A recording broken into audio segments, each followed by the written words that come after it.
Hello and welcome to another episode of the Ntshongwana Show. My name is Ntshongwana, and today's guest is, of course, Masasa Mbangeni, who is an award-winning actor. She's best known for embodying the essence of the characters that she plays, also known for her role as Thembeka Shezi in ETV's Scandal. Yeah.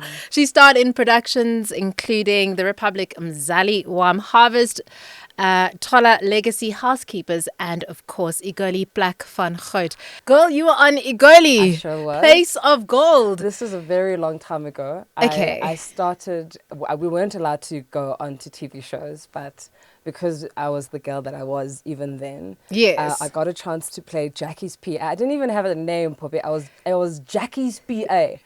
And that's so cool.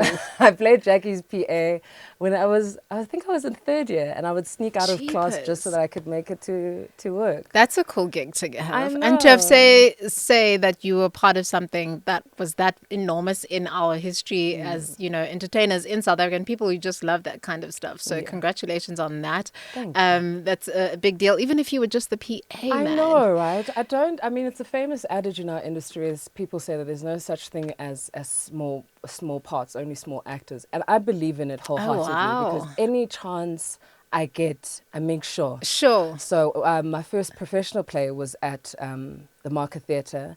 It was by James Ngcobo, and it was based on Amen Corner by James Baldwin. Mm-hmm. And I played an adaptation in original play. It's Mrs. Jackson. Okay.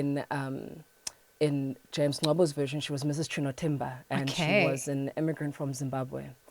And she came to this church to come get her child prayed for. I was in one scene, Poppy. Wow. And in that one scene, I made sure that's how I landed Munyin Lee as my agent. Sheesh. So I don't believe in this thing of, no, I must be in the biggest. Yes, it's great to be that, but wherever you get a chance, make sure you impact. I believe you because that makes so much sense in the context of what I've seen you play and the little bit that I've seen you do, just falling in love with you on screen, the conviction and just the dedication to your craft. Like you're believable and you just look like you're a no-nonsense girl. So I'm so glad to now finally experience you in the flesh to know that you are a little bit of nonsense. Yes, not a little bit, but don't tell everyone because you're going to break my street cred. I love it. Your street cred is gone with me. So I was telling you earlier on, just off air, that I fell in love with you on the Twitter streets. And then when I reconciled who I was following with who I was watching, it was like, wow, I can't believe I'm actually talking to you. Yeah. I sound like a groupie because I love it because I'm a groupie for you. So this is such a full-blown This is moment. working out for the both of us. And we're both EC girls from the Eastern Cape. Let's talk about just your foundation and who you are and who you were as a child, because I think that that's also very important in terms of how far you've come. 8-year-old Masasa who wanted to play Ntsiki. Talk to us about that. Was that the first time you fell in love with the craft? Completely. So I am number 4 of 5 children. Wow. I have 3 older siblings and a younger brother. Nice. And so when you're number 4, I think your parents, by the time they got to you, they were just like, yeah, you know what, brah, we've kept the other 3 alive. I'm pretty sure you can figure out how to keep going. You can learn from the others how to keep breathing. Others, you know, keep breathing, eat food, you know, like sustain yourself. Yeah, get some sun. And my mother says that I was quite a painfully shy child. Really? And so she put me through, she asked a colleague of hers, what can I do? Because my kid is she just doesn't speak unless she's spoken to, and not in a like shameful way, but in a really like I just got along with life. Okay, right? And she put me through a drama school. My first drama teacher was Elizabeth Hounsfield at the Woodcote Studio. Nice. And is this in PE? In Port Elizabeth at Gqeberha. And I remember I did my first poem for the I Stayed For was Old Billy Ricky Sat in a Well. And I'm sitting in that Savoy Theatre at Gqeberha and I can't remember the rest of the lines, but can't. Even talking about it, like the body remembers. Oh my goodness, the trauma. And I got 3 bronzes, which are basically like, thanks for coming, you were present. And you were here. We heard the texture of your voice and it's good. And I remember Mrs. Hounsfield going, you know, baby girl, we're going to work on it. Aww. You know? And that's how it started. And I remember watching, my cousin tells me the story. Yeah. I don't remember it, but she says that we were standing next. Every black family has a deep freeze, a lounge. And apparently we were standing next to a deep freeze. and this Nomdu says we were watching Generations, as every black family did watch that iconic text back in the day. And Pamela Nomvete, who played Siki Lukele, walked on, and my cousin says, I said, yo, I want to do what she's doing. And my life has been a pursuit of doing what she's doing. That's so crazy. Did they look at you like, girl, the person that Pamela is on screen versus who you are in real life, there's a mismatch there. I think because she was evil and she was loud and... But she I think what I recognized in her was, I could tell from a child that she's playing, but I could see that this person is playing truthfully. Sure. And so that's why we're looking at her and going, oh, because Pamela Nomvete and Hunsiki Lukela, there's a massive chasm between the two. Oh, for sure. But I, as a child, I recognized, but no, man, I want to convince people that I'm that, just like she is. Wow. I want to be able to convince people and play pretend at that level. Sure. Because that's what acting is really. It's playing pretend as adults. And that's what she gifted me, or Pamela Nomvete. That's amazing. Does she know that? She knows that because I told her. Does she? Oh, so you've met her. Oh, my goodness. To tell her. What was that like? It was, I was teaching at a private institution in Johannesburg, and I thought, let me shoot my shot. If what's the worst Pamela can say no? Yes. She says, absolutely, I'll come and talk to your students. And in front of my students, I got a chance to tell my hero that you're the reason I got into acting. That's and she special. looked at me, she's like, what are you talking about? I've been watching you for all this time. What do you mean? I'm like, Pamela knows She knows who you are. So it was just such a special moment for me to be able to say to her, because I'm pretty sure she was also going through the realities of being an actor in South Africa at that time. And she didn't know that, just by her existing, she's planting a seed in a child 1,000-odd kilometers away who's going, I don't know what that is, but I'm going to do it. In so many people's lives, not just as actors, as people in entertainment, there was something about that character she played and her conviction and just her delivery of the role, so convincing. But also as someone who is in entertainment, looking back on it now, that for me is a point in our history and in our entertainment industry where everyone recognizes, everyone knows who Pamela Nomvete is because of that specific role. And I'm not saying she hasn't done amazing stuff after that, but dude, we respect, just based on that character alone, Pamela Nomvete did the things. So let's talk about the decisions you've made from when you were 8 years old to get to this point. So your mom sends you to drama school, to this Stedford situation. At 8 years old, how are you now carving this all out for yourself? Because what's happening, in this time in your life? How do you know that you're pursuing it and how are you actively doing that? That's such a stunning question, because if I'm being honest, I don't know if I was conscious about it. I think, there's this amazing practitioner, his name is Lee Strasberg, and he writes a book called A Dream of Passion, and he talks about his method in acting. Sure. But then expands on how acting is a dream of passion. And I think that's what it was for me then. I didn't know that I could actually take steps to doing it. So for me, I didn't come from a family where it's like a momager who's going to drive me. Sure, my mom to was everything. Just like, she's talking. Yay! we got her out of a shell. Well done, we win, So I don't know how conscious I was when if I'm being honest, about, now I'm going to do this, now I'm going to do I just knew that where I found joy and where I found peace and where I found understanding was on the stage, was in playing these parts, in fluffing in Stedfords. And there was a part of me internally that went, this is what I want to do. So I don't know if I would go as far as to say no, and then I added 2 teaspoons of this when I was 10, and then at 12 because I just knew that I've always wanted to act. That's amazing. And I did at any chance. So if at house plays at school, at Stedfords, that was going to be my next question, is what your schooling environment was like in terms of high school. Were you in drama class? Great. I was. What school did you go to in PE? I went to Alexandra Road High School in Port Elizabeth. I went to Alex Road. Shout out to Alex Road. Whoop, whoop. And we had a principal, Dr. Peter Manser, who really encouraged cultural activities. So we Great. were the school that the cool kids were the nerds in drama class. Ah. So I know, right? Because in some spaces they were like, no, that wasn't nice for us. But in our school, to be part of that cool clique, you had to be, the drama kid or Yes. the sports kid, but not so much the sports kid, actually, the drama kid. So Yeah. at Alex, that was encouraged as well. I participated in, at the time, there was a newspaper called the Evening Post, and they used to have this thing which was a big deal in amateur Port Elizabeth theatre, which was called the Showtime.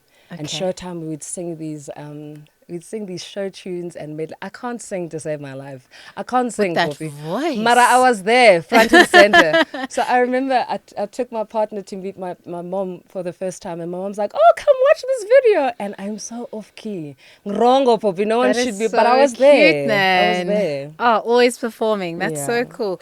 So high school, pleasant experience for you. Loved it. And then is it the Nelson Mandela Scholarship that you got? I got that. And came to Rhodes. How did that come Yeah. about? I went to Wits. Wits, why am I thinking Rhodes? Because I wanted to go to Rhodes, so maybe I subliminally let that into your head. Yes, got it in I there. applied to Rhodes and I didn't get in, but I Yes. went to so Nye Rhodes, you lost. So funny. Everyone is bitter about the varsities they didn't get into. Renata was here last week and she was like, I didn't get into UCT. And you're like, I'm like, yeah, Rhodes. Wish you took me, Well, didn't you? Wits won. Wits Wits definitely won, won. yeah. Yes. But just to answer your question around high school being a pleasant experience, I think in high school, your vocab about the world is quite limited to the context that you're in, right? Sure. So when I reflect on it now, and I reflect with some people that I went to high school, and they're like, this was happening, and I'm like, oh, that was happening to me too, but I didn't know what to call that. I didn't know, is that called microaggression? Okay. Oh, is that called that? I didn't have the vocab for those experiences, so I just chalked it up to, oh, well, A high school that's part of experience. being a high school. But in hindsight, I look back and I go, yeah, high school in a predominantly white high school as a black kid is hard, and that comes with its own drama and experiences that you have. But at the time, was it a vibe? Absolutely. I didn't know. You didn't know any better. I didn't know any better. Yeah. If you were to ask me now with life and hindsight and lived experience and lived archive to be able to go, oh, I've experienced that, so I know what it means. Sure, yeah, was it a bit, yeah. But who didn't have a bit of a wobbly in high school? But for the most part, it was great. Wits, on the other hand, was the most amazing experience Really? of my life. Tell us about the Wits culture, because we don't obviously know it. And I say we, I mean my audience, and also me. I don't know a lot of people that went to Wits, especially to study drama there. Yeah, so I was attracted to Wits after Rhodes rejected me. I was attracted to Wits because there was a class that, I think they call it the class of 99, that had Hlomla Dandala, it had Dumisho Masha. Yes. And I remember going, no, man, clearly something's happening. Yeah. It was around the time that these beautiful young men were, I think the play was called Cesar with Yael Faber. They were touring with that play and was doing amazingly overseas. They were also starting to show on Isidingo at the time when Isidingo was Isidingo. And so I wanted to be around that. So I applied to Wits and I go and audition and I get in. And Bobby, I had the time of my life at Wits. I think as drama students, you want to immerse yourself in all the madness because you're not going to get that opportunity outside because, our industry is quite small, quite frankly. And so when I got to Wits, there's no play I didn't do. There is no, Atando Gani was a year ahead of me. I can't believe I didn't know you. I also can't believe you didn't know me. It's quite bizarre. Yeah. But I was a bit of a dork, so you probably didn't know me because I only started grooving after school. Yeah, and we were with In-Groove. And Atanda et al. Was in group. So maybe Don't group me with Atanda. I just know him through people. That's he's a great guy, yeah. though. He was a dear friend to me and still remains a good friend. But Sure. times at Wits were experimental. It was fun. We did Closer in my final year. That incredible play. Sure. And I could do everything and not. I guess what I miss about that time is that my voice of learning didn't overtake my performance. So I wasn't sitting going, is this the right way? Because my heart drove what was the right way and what wasn't. That's the best for me Yeah.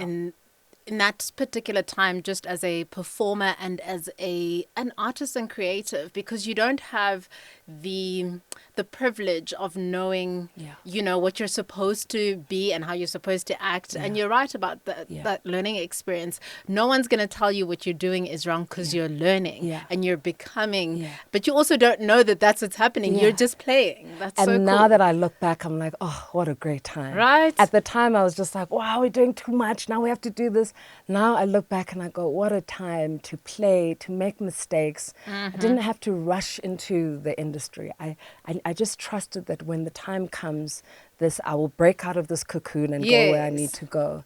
But at that drama school at Wazoa, we would act, we would make mistakes. Hey, Bobby, bimba, left, right, and center. But we were there. You know, one of my friends who won the Standard Bank Young Artist Award, Jefferson Shabalala, he won it for theatre. And I remember we would do plays with Jeff or read things with Jeff, or he would be writing and exploring that part of himself as a writer that he's doing incredibly well now, touring the world, living his best life, winning these prestigious awards. Yeah. It was an incubator of that. We weren't interested, I mean, and thank goodness, you know, social media is something for now that's happened recently. But then our social media was mixed. So we weren't under the pressure of must finish, must get out, must get my name out of there. We were interested in let's play, let's jump, let's do whatever and see what comes out of it. And so it was a wild time. Yeah. That's so cool. Yeah. Let's talk about your family, because you mention them a lot on social media, on Twitter specifically. I always see you referencing your mom and what a character she is. How important have they been on your journey as someone who values family and just having them along for this amazing ride? Yeah, so my family has been incredibly important, Poppy. Incredibly important. My mother is the first person who introduced me to acting. She's the person who introduced me to my first love, thinking that, no, shame, I'm just helping my shy kid get out of her shell, and not knowing. And when I ask her, girl, what was happening? She's like, I don't know. You know, beautiful. Maybe in wherever we go or wherever we come from before we come here, I chose her because I was just like, babes, you're going to get me. And where I need to be. To this day, she's someone who is radically supportive, who is incredibly funny. My mom is hilarious, and I wish I could be as funny as her. I'm serious. My mother's funny.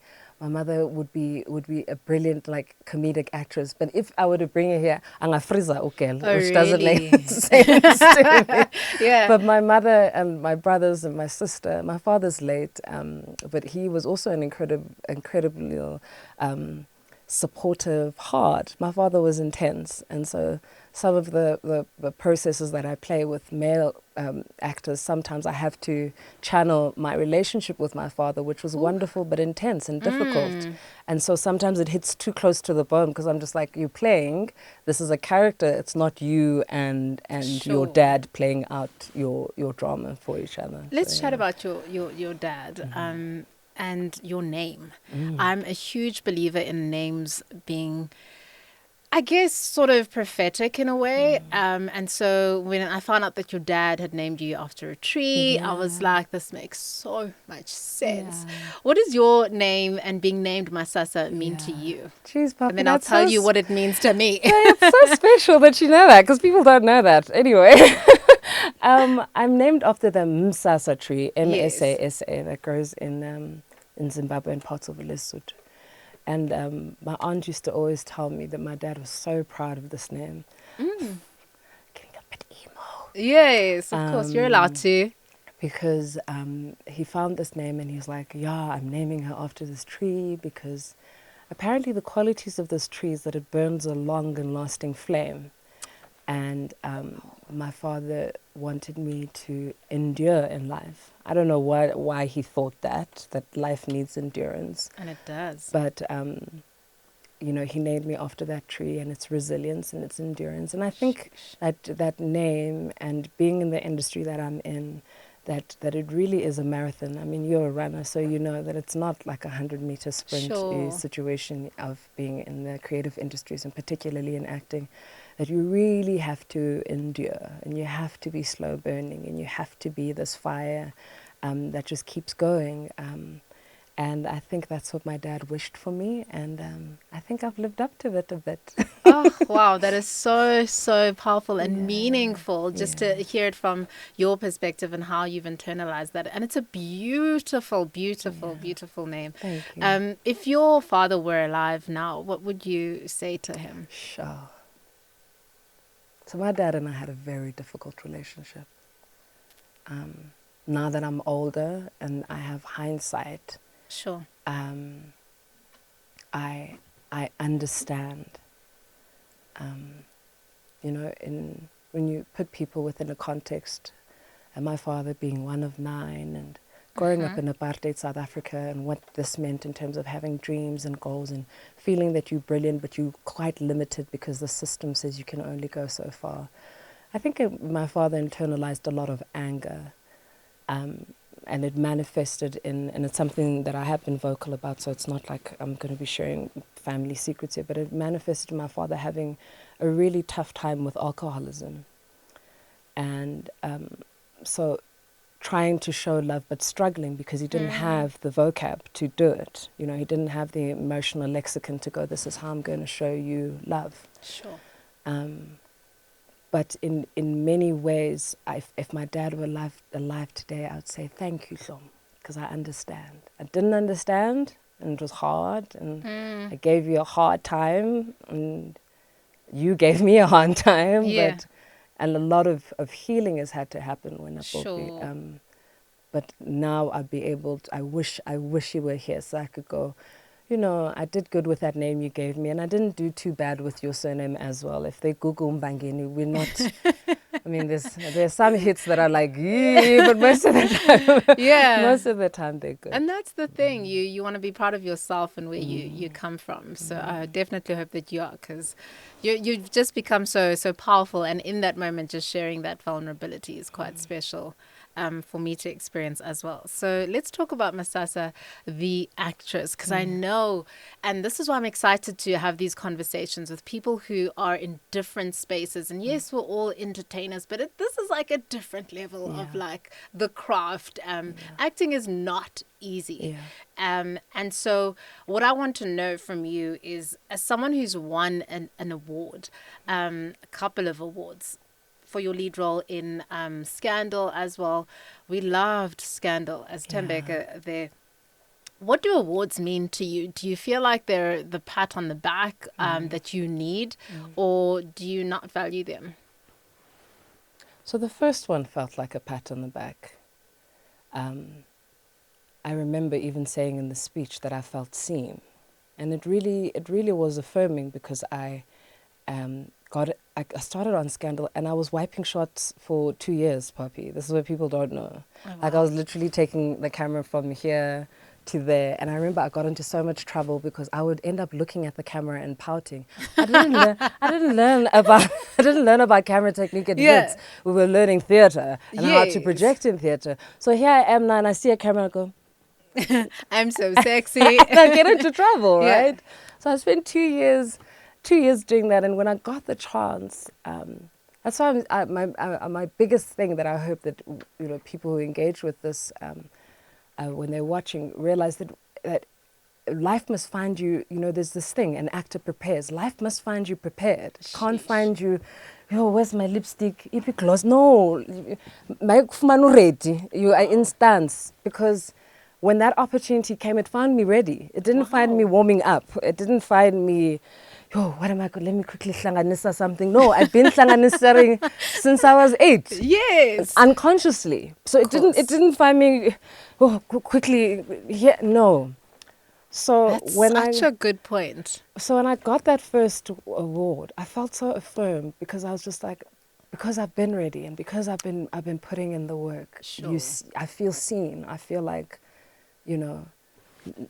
if Kuki sends us, I'm also going to be counted. Exactly. Definitely. And then the second one was now during the lockdown.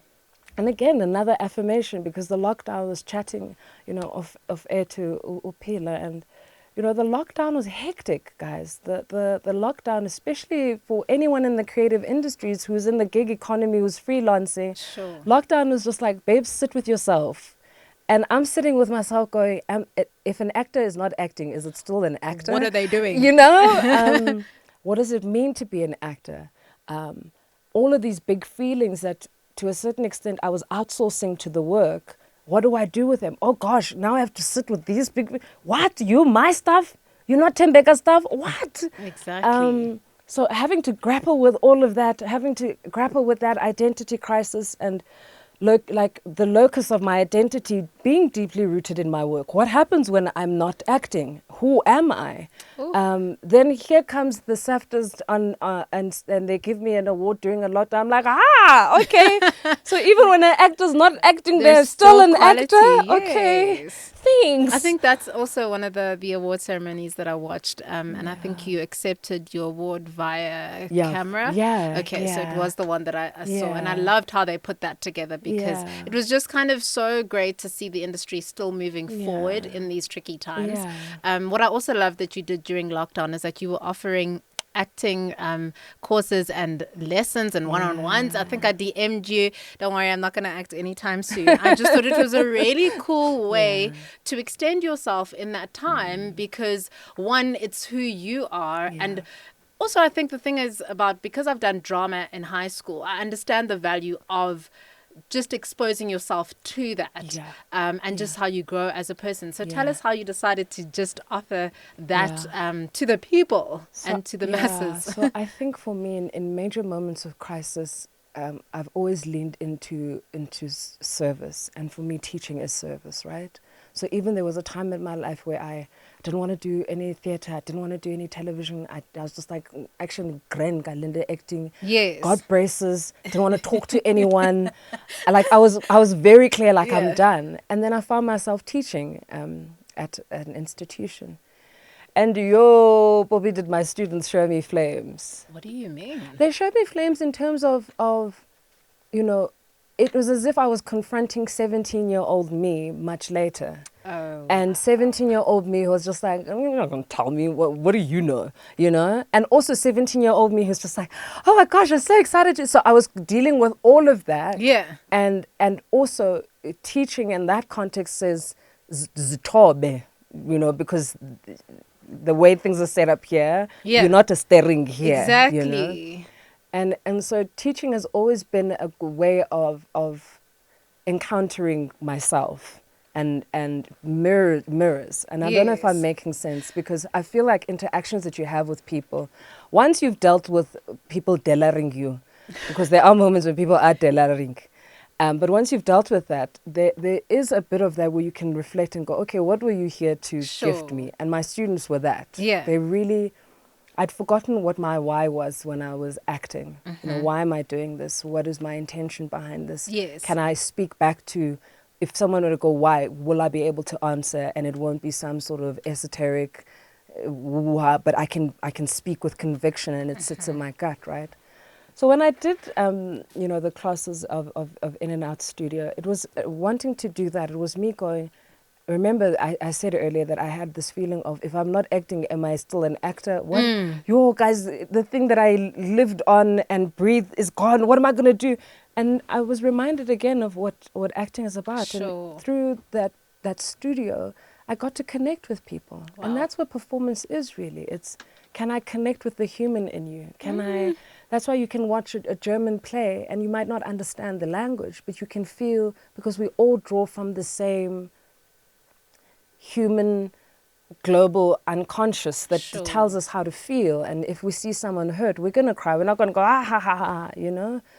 And doing studio, doing In and Out was, even in the name, I was intentional, is that you go within so that you can bring out this performance. Sheesh. And so I was very intentional in my classes to go, you know, let's figure out who you are. What do you like? Because if I'm not curious about myself, I can't be curious about a character. If I'm not curious or understand, you know, why do I make this decision? Then I can view the character with curiosity. But if no, this is the only way that I do it, then obviously I'm going to judge the character and go, no, why would you do that? But if I am curious about you, I feel that curiosity opens up compassion.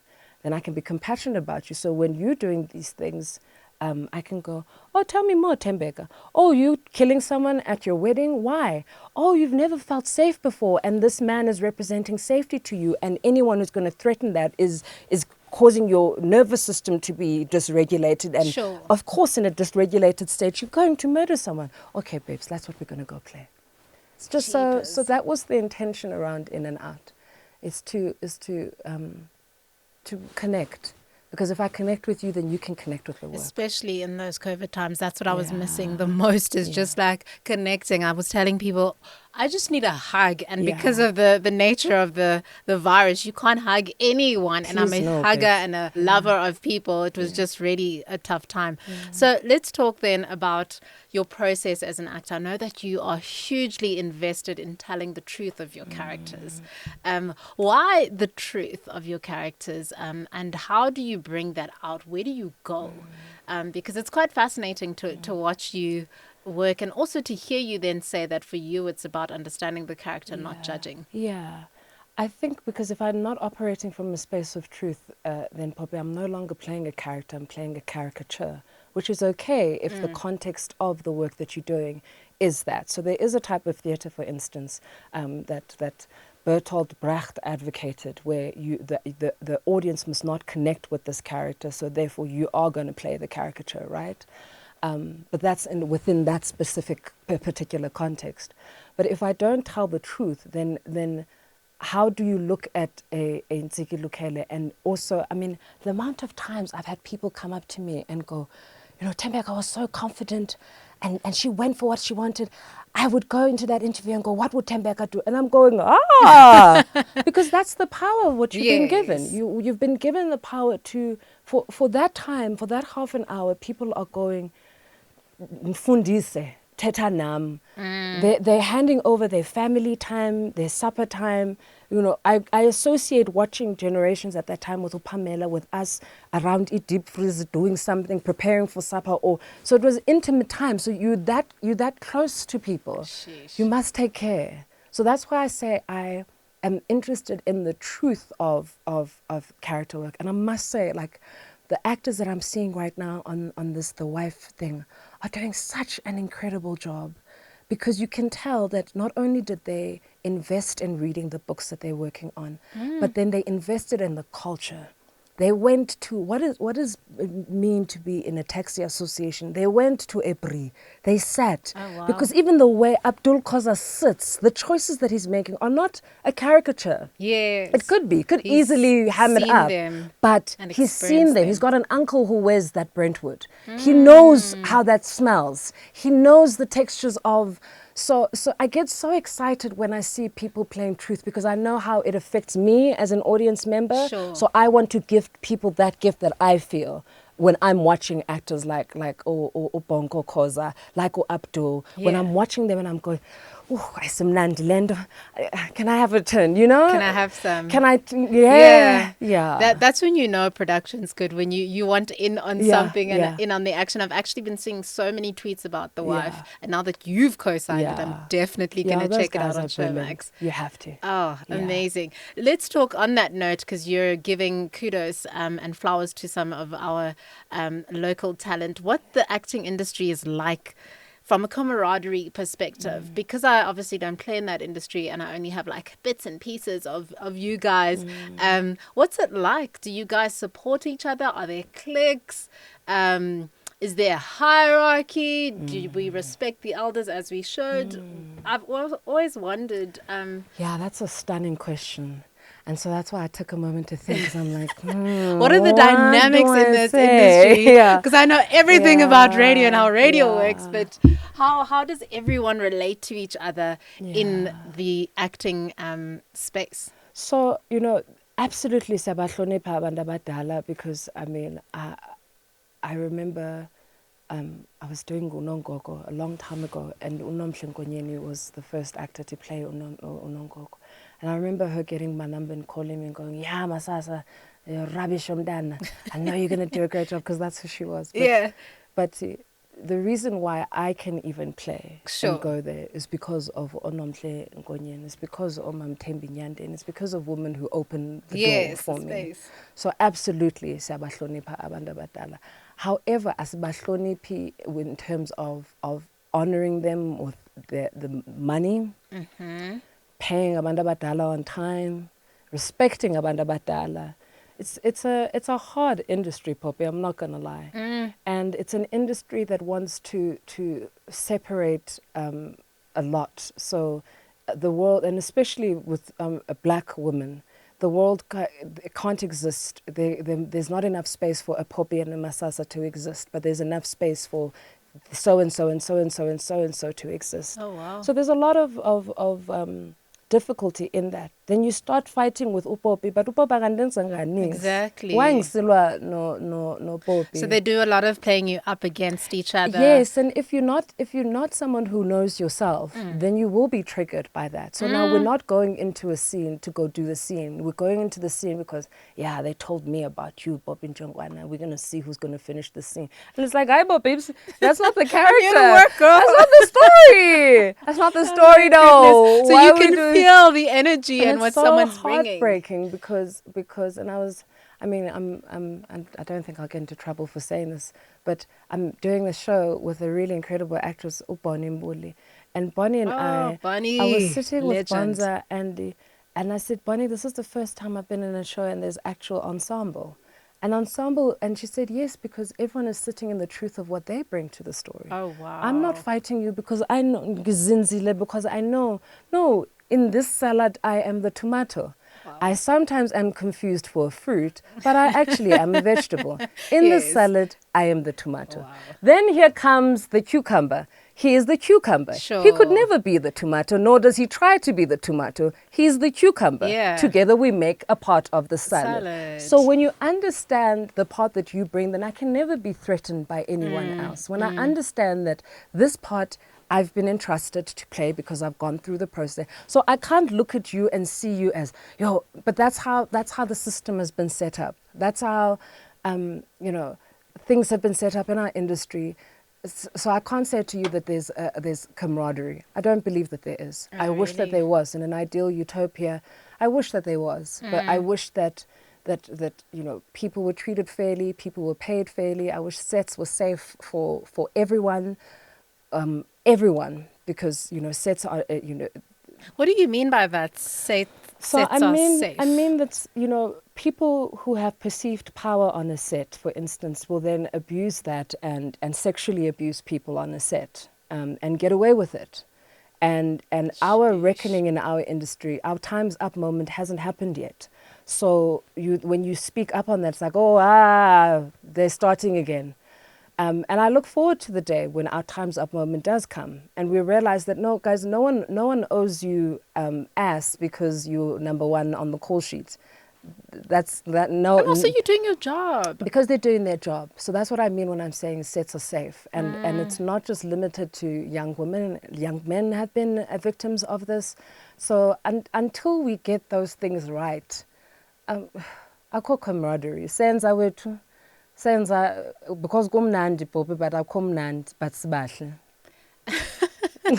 Yeah, you're pretty. It's so interesting to hear the truth of that, because as someone who's outside of your industry specifically, we hear the murmurings as you do with any industry, but you don't understand the extent of it. And so when you said the sets aren't safe, I was just trying to clarify if what I'm thinking is what you're saying. And it is alarming that still is the nature when we've had Me Too happening across the globe, but not locally, because it's scary that it's still a reality. And my fear is specifically for young people who want to come into the industry, and that's how they're meant to experience a trauma like that. When you're coming into something that you love, can leave you jaded, scarred, traumatized, and you might not have the strength to pull through that and to continue to follow your dream. How many have we lost as a result of that? But this is why I want to commend the work of SWIFT, which is Sisters Working in Film and Television. I want to commend the work of Saga, Because that's people are uncomfortable Yeah. now. So if a person's going to do Good. that on a set, They must be they're going uncomfortable. to think 5, 7, 6 times because Yeah. you're going to be dealt with.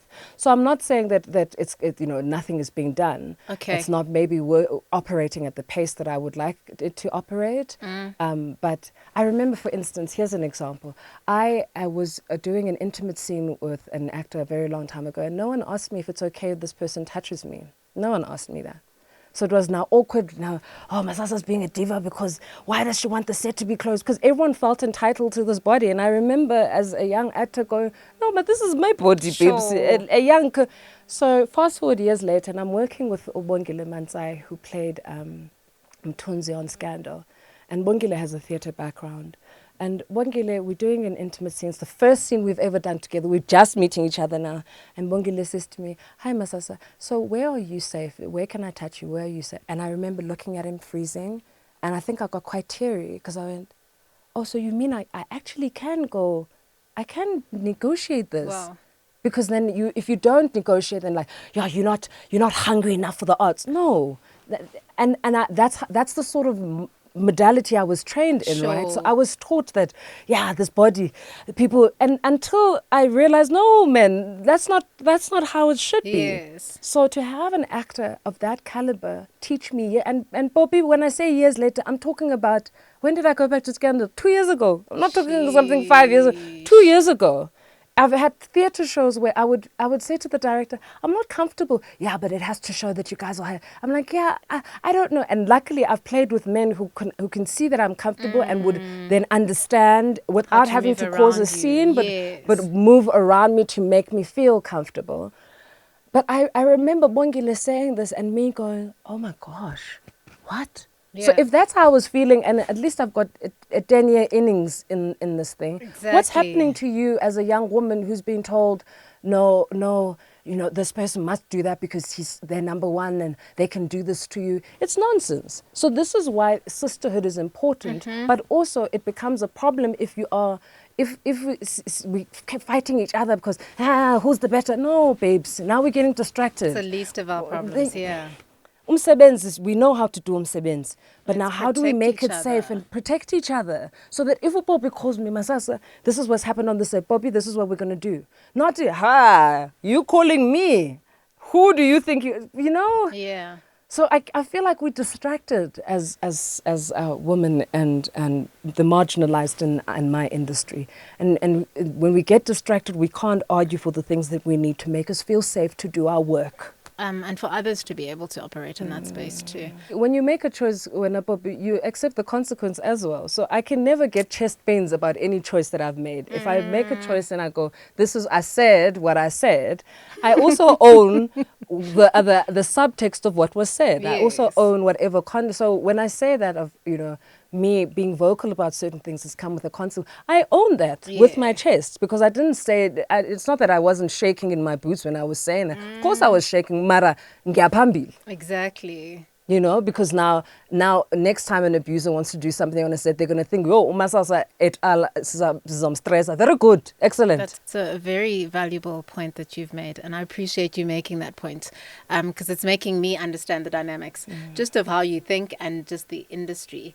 Let's talk about who Masasa is as a girlfriend, as a lover, because girl, you are out and about on the gram, on Twitter, on social media with your man, loving life. Let's talk about you in love. What's it like dating in these times, first of all? My poor guy was never a social media person until now he I is. dragged him kicking and screaming. Yeah. But I was having this chat with Upila.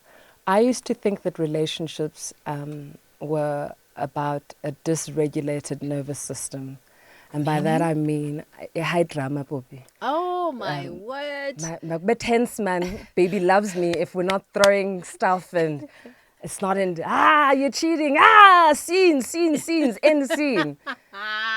Is this you as an actor, as a woman? Because now you're throwing so much into this part because you're an entertainer. So Slamming the door is not slamming the You door, see, Masasa. so exactly. So it took me a while to understand. I'm so entertained already. Even myself, understand that.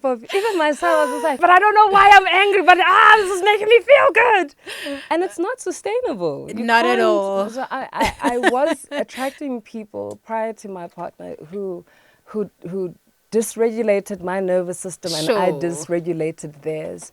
And until life forced me to, first of all, sit with myself and go into therapy, which is really expensive but really worth it, to sit with myself, to sit with my heartbreak, to sit with my woundedness and with my loneliness and with my uncomfortableness, and then put me in a relationship where it's going to test. So remember those things we were teaching. Now here's the lived experience that we're going to now test. Did you learn anything? Yeah.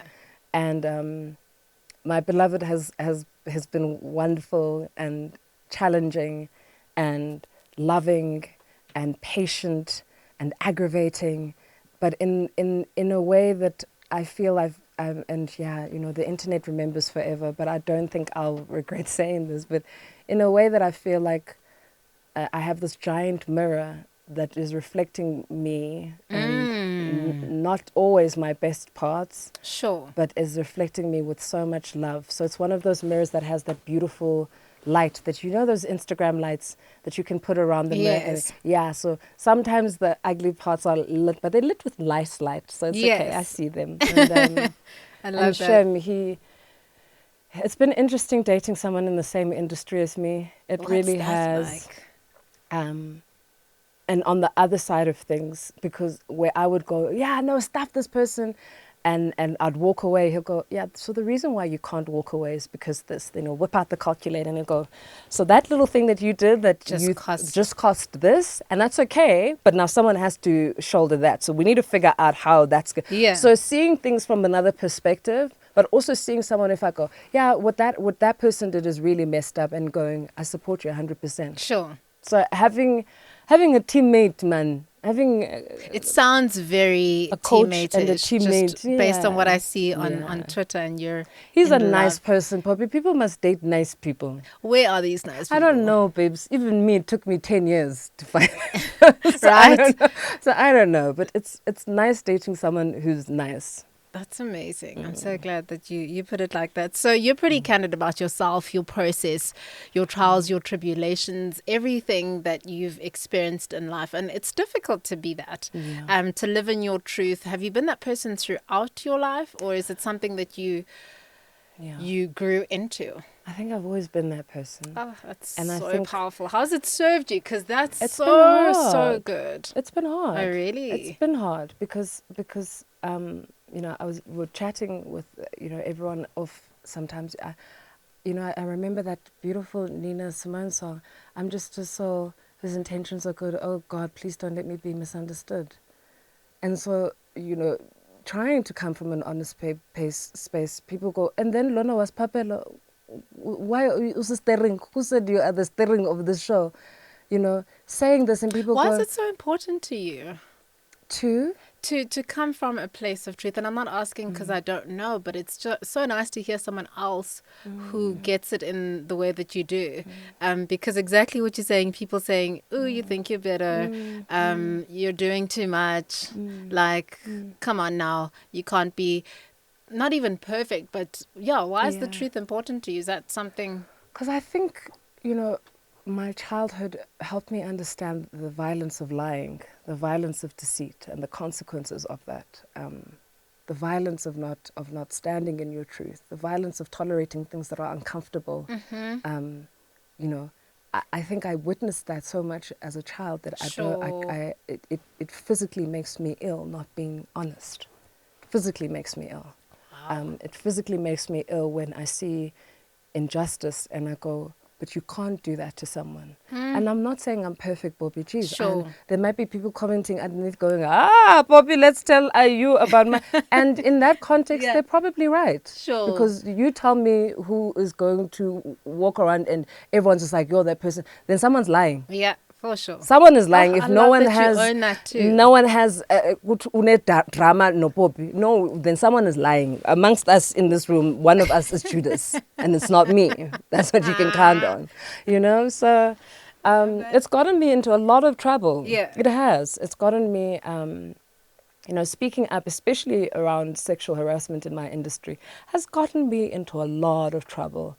You know, producers saying, "Oh, she's costing us money." I remember getting a phone call when we were staging a protest on social media about a particular incident, and getting a phone call from a guy going, a colleague, a male colleague in the industry going, "Yeah, but why do you guys get emotional?"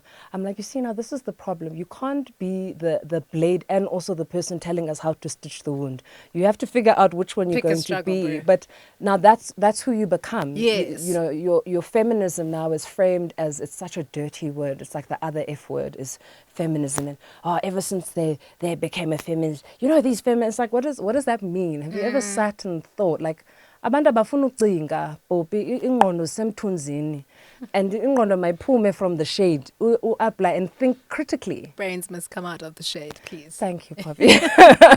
Sometimes English, you can't quite express what you're feeling, so then you slide quickly to EC to go, EC. no man, I'm struggling to find the English for this, Yeah. but this is what it sounds like in isiXhosa.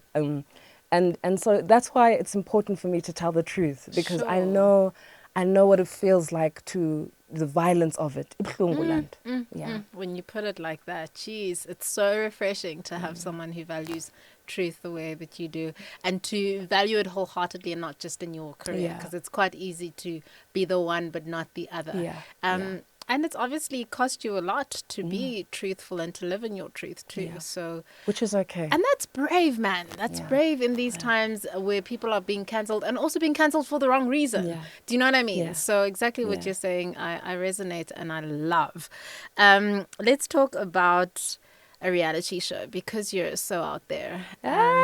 Loving your life. Why not? Is this a space where you would play? Would you want? No, Pops. Okay, you're No, not just ever. trying to act your way through life, and Yeah. that's enough for you. I was chatting to a friend, and I said to them, you know, what's scary about interviews is that firstly, I adore Poppy, so am I going to censor myself? I'm just be like, oh, girl. And then I did this, and then like, yo, oops.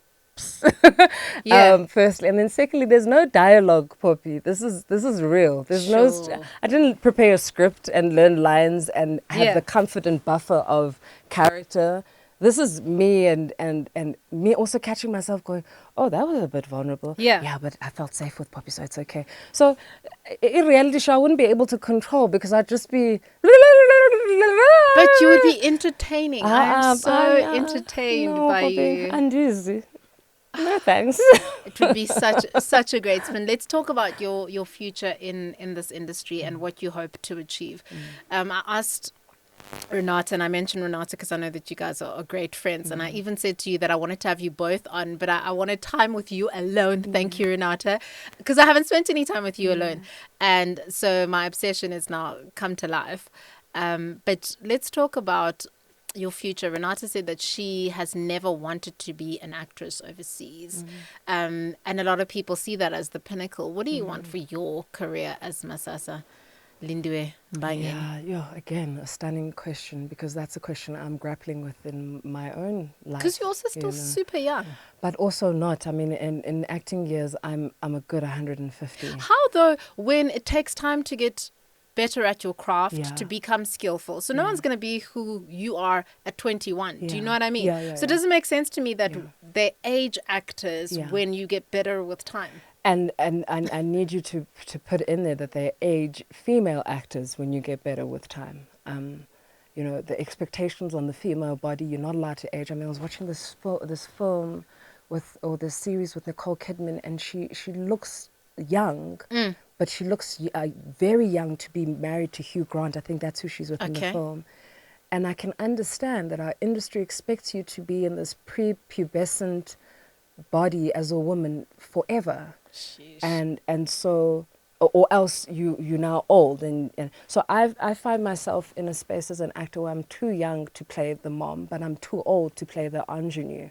And so I find myself in this no man's land where no one knows what to do with me. Okay. She can't play Tembeka again because even she doesn't want to play, different attempts at Utembe. I don't want to play that anymore because I've done that. When you ask me about what my future, what are my dreams, I guess I wouldn't mind going to another country or another context because then I can be. I don't have to come with no. I think women of like myself get typecast. You played the villain. That's all you're going to play. I'm loving learning about you and also just experiencing you in real life. My last question is going to be to 8-year-old Masasa. Now that you've accomplished all that you have, now that you've become this extraordinary woman, this activist, this player, that sounds wrong, this actress. I is a player though. What I wanted to say is this person who's multifaceted in this space. What would you say to 8-year-old Masasa? Shy Masasa. I want to thank her for her bravery. Yeah. I do. Because and I'm getting a bit emo about it because I know that even though you were shaking and, your legs were wobbling, you got on that stage. And that's been the story of my life, Poppy. Oh. It's been noba ngancancazela, but I'm gonna be there. And she taught me that. That you feel this much. Yeah, she I taught me love that. that you feel this much. Oh, I don't feel so weird anymore. Oh my gosh, you're making me cry. Who would have thought now that Masasa, how do you do this to me? I'm sorry. You're the actor here. You can summon the tears. I'm sorry. Oh my goodness. That question was just so real though, because what do you gift little you that was brave?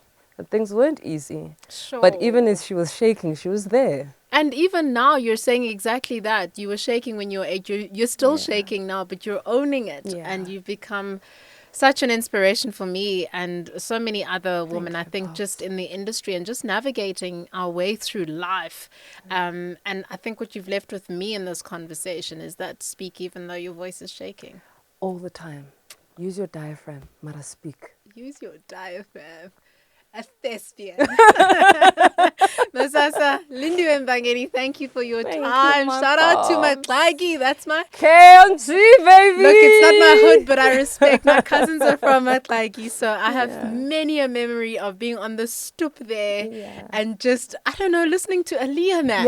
Yeah. Because the neighbor is jamming it on their ghetto blaster. The entire street is connected. Dude. That's hood. That's community. Love KMG. PE, but Matlagi especially. Yeah. Oh, thank you so much for your time and for your gift and your talent. Thank you, my love. Yay.